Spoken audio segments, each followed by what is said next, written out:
मी Bej Patil, sgm college Karad, इयत्ता 11वी commerce, विषय बँकिंग, त्यामधील पेपर 1 हा बँकिंग पेपर 1 अकाउंटन्सीचा, त्यामध्ये काही भाग अकाउंटन्सीचा आहे.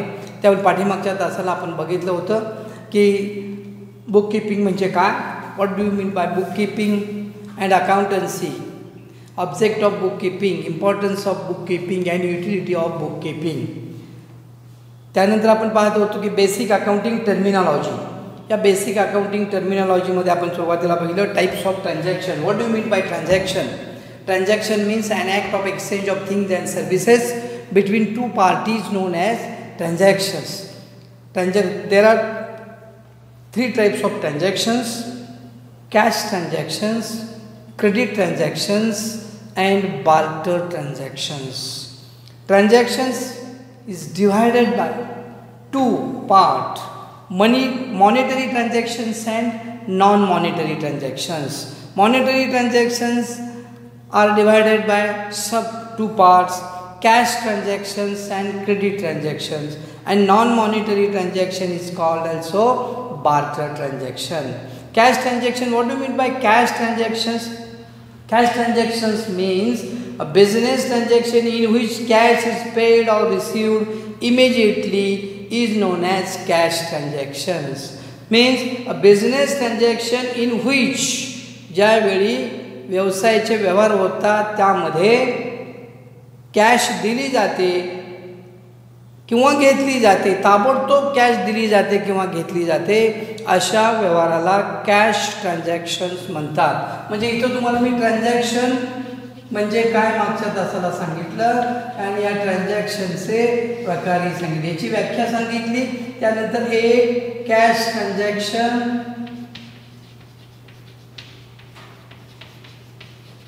Credit transaction,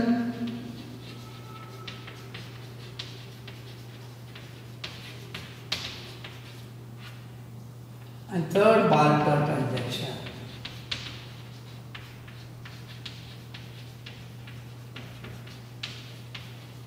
First 2 is monetary transaction and third is non-monetary transaction. Monetary transaction, cash transactions and credit transaction. Cash transactions means in cash transaction in which cash paid or received immediately is known as cash transactions. And credit transactions, in credit transactions is one which cash is not paid or received immediately at the time of transaction, but it is paid or received in future or later date. In credit transaction, cash is not paid or received immediately, paid in future or later date. And barter transaction, third, we have seen last period. What is meant by barter transaction?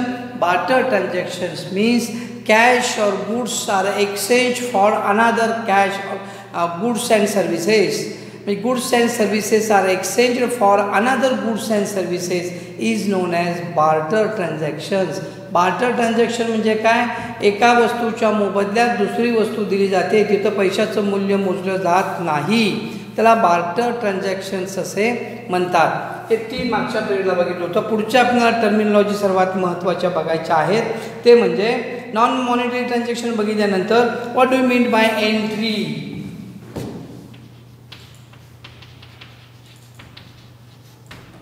Entry म्हणजे काय? Entry म्हणजे आपण नोंद असं शब्द generally वापरतो, पण recording of the business transactions in the proper form of or method in the books of accounts is called as entry. म्हणजे recording of business transactions in the proper way in the books of accounts is known as entry.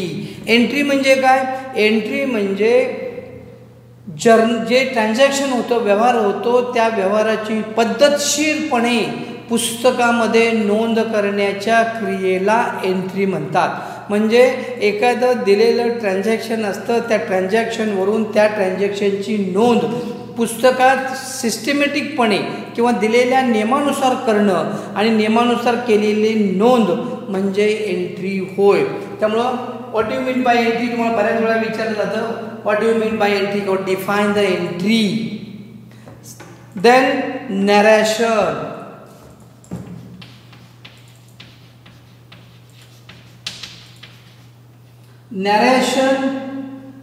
Narration means an explanation of an entry just written below the entry in the bracket in brief is called as narration.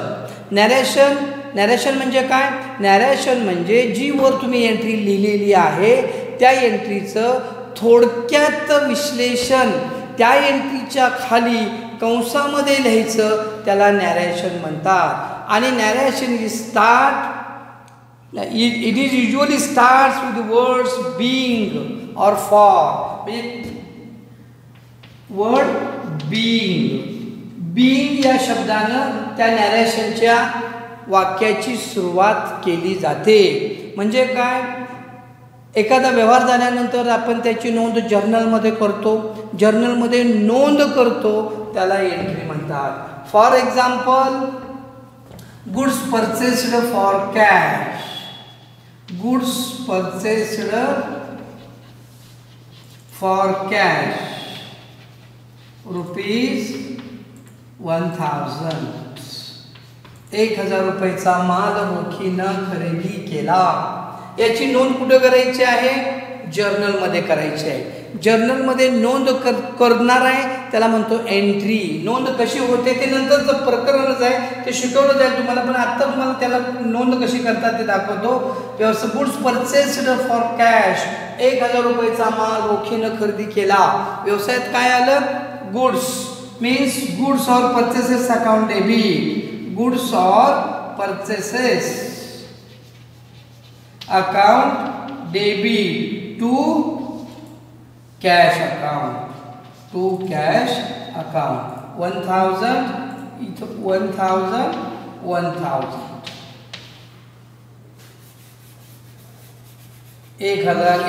अशा नोंदी केल्या जातात. Is called as entry. Entry means किती तारखेला असेल? 1 तारीख असेल तर 1 जानेवारी 20. Goods or purchases account debit 1000 to cash account is called as entry. And what do you mean by narration? Narration means the explanation of an entry just written below the entry is called as narration. Into bracket in short.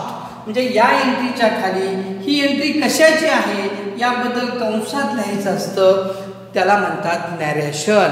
आणि हे narration लिहित असताना त्याची सुरुवात कशी होते तर being या शब्दाने होते किंवा फॉर या शब्दाने होते. बीइंग. आणि म्हणून इथं लिहिलं जातं नरेशनचं ही एंट्री कशाची आहे त्याचं विश्लेषण. Being goods purchased for cash हे कंसात लिहायचं आहे. आणि हे कंसात लिहिलं की ह्या कंसात लिहिलेल्या वाक्याला नरेशन म्हणतात. आणि वर लिहिलेलं आहे त्याला एंट्री म्हणतात. Entry means recording of business transactions in the books of accounts. Narration means an explanation of an entry just written below the entry into bracket. In short, it's called as narration. It is very easy, not difficult. All the definitions. Then what do you mean by goods? Next terminology, goods. गुड्सचा Marathi अर्थ काय? माल. Good नाही goods S लावायचं. तुम्ही ट्रकवर वाचलं असेल goods carrier म्हणजे माल वाहतूक करण्यासाठी त्याला परमिशन देण्यात आलेले माल वाहतूक करणारी ही वाहनं त्याला goods carrier. What do you mean by goods? माल म्हणजे काय? बऱ्याच वेळेला माल म्हणजे काय असं मराठीत विचारलं तर त्याचं उत्तर द्यायचं अवघड आहे. पण what do mean by goods? The term goods reference of to merchandised commodities article. The terms goods is reference with commodities वस्तूच्या संदर्भातलं. आर्टिकल थिंग्स एखादी वस्तू एखादी गोष्ट. आणि म्हणून what do mean by goods? Goods means A commodities or things of which trader trades. Commodities or things of which trader trades. व्यापारी ज्या वस्तूचा व्यापार करतो त्या वस्तूला माल म्हणतात. बघा मी परत सांगतोय, व्यापारी ज्या वस्तूचा व्यापार करतो त्याला माल म्हणतात. Commodities or things of which trader trades. म्हणजे कसं, एखाद्याचं कपड्याचं दुकान असेल, त्या कपड्याच्या दुकानामध्ये प्रचंड फर्निचर असेल, त्या फर्निचरमध्ये तो कपडे ठेवलेले असतील, तर कपड्याचा दुकानदार माल कशाला म्हणतो? फर्निचरला म्हणतो का? ज्या फर्निचरची किंमत लाखो रुपये आहे आणि त्यामध्ये पण लाखो रुपयाचा माल आहे, तर तो फर्निचरला माल म्हणत नाही. त्याचा माल काय? Cloth. Cloth is goods of cloth merchant. म्हणजे कापडाच्या व्यापारीचा माल काय? तर क्लॉथ. फर्निचरचा व्यापारी असेल तर furniture is goods of furniture merchant. म्हणजे तो फर्निचरचा व्यापारी नाही, तो ज्या मालाची विक्री करतो, जो माल विकतो, ज्या मालाचा व्यापार करतो त्याला माल म्हणतात. आता फर्निचरचंच दुकान आहे आणि तेवढंच फर्निचरच्या दुकानामध्ये आहे 10 लाखाचं, तर फर्निचरचा दुकानदार काय म्हणणार? फर्निचरला गुड्स म्हणणार. कापडाचा दुकानदार काय म्हणणार? कापडाला गुड्स म्हणणार. म्हणजे ज्या वस्तूचा तुम्ही व्यापार करता त्या वस्तूला माल म्हणतात. तुम्ही सोनाराच्यात गेला किंवा सराफी दुकानात गेला, त्याच्याकडे डेकोरेशन आणि बाकीच्या सगळ्या गोष्टी बघितल्या तर लाखो करोडो रुपयाचं डेकोरेशन केलेलं असतं आणि मग त्यामध्ये सुवर्ण अलंकार विक्रीला ठेवलेले असतात, चांदीचे असतात, त्यानंतर ते हिऱ्याचे दागिने असतात, अनेक प्रकारचे दागिने असतात, त्याला तो माल म्हणतो. आणि म्हणून goods means a commodities or thing of which trader trades. Next, capital and drawing आपल्याला म्हणजे बघायचं. Next, capital and drawing.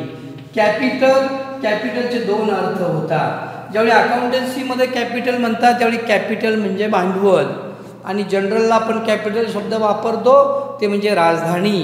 Capital, India's capital new Delhi, किंवा महाराष्ट्राची राजधानी कोणती तर मुंबई. तसं कॅपिटलचा अर्थ इथं तो घ्यायचा, इथं भांडवल असा अर्थ घ्यायचा आहे. भांडवल म्हणजे काय? भांडवल म्हणजे ज्यावेळी व्यवसाय सुरू करतात त्यावेळी व्यवसाय सुरू करताना व्यावसायिकानं आपल्या खाजगी मालमत्तेतून जी काही रक्कम आणलेली असेल, जो काही माल आणलेला असेल, जे काही इन्व्हेस्टमेंट आणलेली असेल, ती इन्व्हेस्टमेंट व्यवसायात करतो. त्या व्यवसायात व्यावसायिकानं आपल्या खाजगी मालमत्तेतून आणलेल्या एकूण रकमेला भांडवल असे म्हणतात. म्हणजे भांडवल म्हणजे काय? The total amount invested bye the proprietor. Total amount invested bye the proprietor from his private estate into his business is called as capital. Capital म्हणजे काय? अमाऊंट इन्व्हेस्टेड बाय द प्रोप्रायटरनं गुंतवलेली रक्कम फ्रॉम हिज प्रायव्हेट इस्टेट, त्याच्या खाजगी मालमत्तेतून आणलेली रक्कम, into his business, व्यवसायात गुंतवलेली रक्कम, इज कॉल्ड ॲज कॅपिटल. कॅपिटलची व्याख्या साधी आणि सोपी आहे. ज्यावेळी एखादा व्यापारी, एखादा प्रोप्रायटर, एखादा उद्योजक ज्यावेळी खाजगी मालमत्तेतून, आपल्या खाजगी मालमत्तेतून माल असेल, पैसा असेल, अनेक गोष्टी आणतो आणि व्यवसायात गुंतवतो, जेवढी रक्कम त्याची सगळ्याची मिळून जी किंमत होते ती व्यवसायात गुंतवल्यानंतर त्या किमतीला कॅपिटल म्हणतात. सोपी व्याख्या आहे. त्यानंतर आहे drawing. The drawing word opposite of capital. Drawing म्हणजे काय? उचल. हा उचल शब्द जो आहे तो उचल शब्द कॅपिटलच्या बरोबर अगेन्स्ट आहे, म्हणजे विरुद्ध आहे. मी सांगितलं कॅपिटल कशाला म्हणायचं, तर खाजगी मालमत्तेतून काही रक्कम आणली आणि व्यवसायात गुंतवली व्यवसायाकडून, म्हणजे स्वतःची मालमत्ता, स्वतःकडचा पैसा व्यवसायात गुंतवून व्यवसाय सुरू केला, स्वतःकडचा पैसा व्यवसायात गुंतवला की त्याला भांडवल म्हणतात. आणि drawing is word opposite word of the capital, म्हणजे ड्रॉइंग हा मात्र त्याच्या विरुद्ध शब्द आहे. कसा विरुद्ध शब्द आहे? What do mean bye drawing? Drawing means amount withdrawn by the proprietor from his business for his personal use or self use is called as drawing. इथं विरुद्ध आहे। मगाशी बाहेरून रक्कम आणली, व्यवसायात गुंतवली, भांडवल कॅपिटल। आता काय केलं, व्यवसायातली रक्कम उचलली आणि खाजगी कामासाठी वापरली किंवा वैयक्तिक कामासाठी वापरली। Means amount withdrawn by the proprietor from the business for his private use or for his personal use is called as drawings. उचल कशाला म्हणायचं, तर उचल म्हणजे यातली व्यवसायातली रक्कम उचलायची आणि खाजगी कामासाठी उचलायची। फॉर एक्झाम्पल, एखाद्या व्यावसायिकानं आपल्या व्यवसायातली रक्कम उचलली आणि मुलीचं लग्न केलं, व्यवसायातली रक्कम उचलली आणि मुलाची फी भरली, तर ती व्यवसायाच्या दृष्टीनं काय असते, प्रोप्रायटरचं ड्रॉइंग्स असतं, प्रोप्रायटरनं केलेली उचल असते। आणि म्हणून ही दोन शब्द एकमेकाच्या विरुद्ध आहेत। इथं पैसा व्यवसायात आणला जातो, इथं पैसा व्यवसायातून काढून नेला जातो, is called as drawings. 8 definitions झाल्या तुम्हाला। त्याच्या अगोदर मी ट्रान्झॅक्शनचेही सांगितल्या होत्या वेगवेगळ्या प्रकारच्या। पुढची डेफिनेशन्स आपल्याला डेटर्स अँड क्रेडिटर्स हे बघायचं आहे। Debtors and creditors. 9 डेटर्स, डेटर्सला मराठीमध्ये ऋणको म्हणतात अँड क्रेडिटर्स त्याला धनको म्हणतात। हे शब्द नेहमी येणार आहेत तुम्हाला, डेटर्स अँड क्रेडिटर्स। हे डेटर्स अँड क्रेडिटर्स जे आहेत, हे डेटर्स अँड क्रेडिटर्स तुम्हाला व्यवसायामध्ये नेहमी येणार, कारण debit and credit and debtors and creditors सगळे जे फायनल अकाउंट आपण करायचं त्यामध्ये डेटर्स आणि क्रेडिटर्स हे असतात। तर डेटर्स आणि क्रेडिटर्स म्हणजे काय, a person who has to pay to the business for getting goods or services on credit is known as debtors. A person who has to pay, अशी व्यक्ती की जी व्यवसायाला देणं लागते, for getting goods and services, त्या मोबदल्यात त्यांनी सर्व्हिसेस किंवा माल घेतलेला असतो आणि ती देणं लागते किंवा ही उधारीवर खरेदी केलेली असते त्यानं, त्या व्यक्तीला डेटर्स म्हणतात। परत सांगतोय, a person who has to pay the business for getting goods and services on credit is known as debtor, और debtor is a person who owes money to the business. A debtor is a person who owes money to the business. म्हणजे डेटर म्हणजे अशी व्यक्ती की ज्या व्यक्तीनं व्यवसायाकडून उधारीवर माल किंवा सेवा घेतलेली असते आणि त्याचं तो देणं असतो आणि भविष्य काळात तो पैसे देणार असतो, त्या व्यक्तीला डेटर्स म्हणतात। ऋणको म्हणजेच काय, व्यवसायाच्या दृष्टीनं तो देणेदार असतो, म्हणजे त्याच्याकडून पैसे येणार असतात व्यवसायाला, त्यानं उधारीवर माल घेतलेला असतो। म्हणजे बघा, उधारीवर माल एखाद्याला आपण विकला आणि तो पैसे आपलं भविष्य काळात देणार असेल तर त्या व्यक्तीला डेटर्स म्हणतात। आणि तो जेवढी रक्कम आपणाला भविष्य काळात देणार आहे त्या रकमेला डेब्ट्स म्हणतात। डेब्ट्स अँड डेटर, डेब्ट्स म्हणजे रक्कम ती आणि डेटर्स म्हणजे ती व्यक्ती किंवा डेटर्स असंही मानलं जातं। एकूण जे येणं आहे त्याला डेटर्स म्हटलं जातं। जरी इथं बी असलं बी तर डेब्टर म्हणायचं नाही, म्हणताना डेटर्स म्हणायचं, लिहिताना डेब्टर्स लिहायचं। तर अशा पद्धतीनं डेटर्सची व्याख्या आहे। आणि डेटरच्या विरुद्ध शब्द क्रेडिटर्स आहे। क्रेडिटर्स म्हणजे काय, तर creditors means a person to whom business has to pay for getting goods and services on credit is known as creditor. A person to whom business has to pay for getting goods and services on credit is known as creditor. म्हणजे काय, creditor म्हणजे अशी व्यक्ती की ज्या व्यक्तीला व्यवसाय देणं लागतो, म्हणजे व्यवसायानं कुणाकडून तर माल उधारीवर खरेदी केलेला असतो आणि उधारीवर खरेदी केलेला माल असेल तर त्या व्यक्तीचं भविष्यकाळात पैसे द्यायचे आहेत। ज्यांचे पैसे भविष्यकाळात द्यावयाचे आहेत अशा सर्व व्यक्तींना व्यवसायाच्या दृष्टीनं क्रेडिटर्स म्हणतात। आणि ज्यांच्याकडून भविष्यकाळात पैसे यायचे आहेत त्यांना म्हणतात डेटर्स। व्यवसायात क्रेडिटर्स आणि डेटर्स कसे निर्माण होतात उधारीच्या व्यवहारातून होतात. जर व्यवसायानं माल उधारीवर खरेदी केला तर क्रेडिटर्स निर्माण होतात. जर व्यवसायानं माल उधारीवर विकला तर डेटर्स निर्माण होतात. आणि म्हणून क्रेडिटर्स आणि डेटर्स हे सर्वच व्यवहार उधारीवर होतात. म्हणून या दोन शब्दांना फार महत्त्व आहे. 11 नंबर तुम्हाला सांगतोय मी आता, bad debts. Bad debts. Bad debts, bad म्हणजे माहिती आहे शब्द, वाईट. डेट्स म्हणजे मग काय सांगितलं, येणे रक्कम. बॅड डेट्स ही येणे रक्कम वसूल व्हायला पाहिजे की नाही. ज्याला माल उधारीवर विकला त्या व्यक्तीकडून ती रक्कम वसूल व्हायला पाहिजे. परंतु बऱ्याच वेळेला असं होतं की त्याच्याकडून ती रक्कम वसूल होत नाही. आणि वसूल होत नाही असं एवढंच नाही तर ती रक्कम बुडते, म्हणजे परत मिळत नाही. जेवढी रक्कम परत मिळणार नाही किंवा बुडते त्या रकमेला म्हणतात बॅड डेट्स.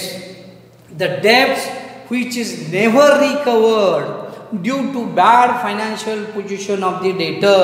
डेटरच्या आर्थिक वाईट परिस्थितीमुळं जी रक्कम कधीही परत येत नाही, वसूल होत नाही, never recovered due to bad financial position, आर्थिक परिस्थिती बिघडलेल्यामुळं वसूल होत नाही, त्यावेळी ते आपण बुडलो म्हणतो त्या रकमेला. In accountancy is called as bad debts. The debts which is never recovered due to bad financial position of the debtor is called as bad debts. अशा पद्धतीनं डेटर्स आणि क्रेडिटर्स अशा या 1, 2, 3 तुम्हाला ओळीने सांगितलं. डेटर्स म्हणजे काय, क्रेडिटर्स म्हणजे काय आणि बॅड डेट्स म्हणजे काय. हा ग्रुप काय केला आहे तर डेटर्स, क्रेडिटर्स आणि बॅड डेट्स त्यांचा एक ग्रुप आहे, कारण एकमेकाशी संबंधित आहेत. कॅपिटल आणि ड्रॉइंग हे एकमेकाशी संबंधित आहेत. बाहेरून आणून amount invested into business from his private estate into his business is called capital, and amount withdrawn from business for his private estate is private work or self use, private use is called as drawing. त्यामुळे हा एक group आहे. Goods narration and entry हा एक group आहे. What do mean by goods, what do mean narration, what do mean entry हा एक group आहे. 1, 2, 3 ग्रुप. आणि पहिला ग्रुप सांगितला what is mean by transaction and there are 3 types of transactions. तर अशा पद्धतीनं 1, 2, 3, 4 जे हे व्याख्या आपल्याला झालेत. आता एकूण 11 व्याख्या आपल्या झालेल्या आहेत. या 11 व्याख्येनंतर पुढच्या ज्या व्याख्या आहेत आपल्याला त्या आपण नंतरच्या तासाला आपण पाहणार आहोत, कारण पुढच्या व्याख्या या एकूण आपल्याला 20-25 एक व्याख्या पाहायच्या आहेत. आजच्या तासाला इथंच थांबू, कारण जास्त घेतलं तर पुढचं काही तुम्हाला फारसं लक्षात राहणार नाही, पाठीमागचं विसरून जाईल. ठीक आहे, उद्याच्या तासाला मी तुम्हाला याच्या पुढच्या व्याख्या घेतोय. Thank you very much.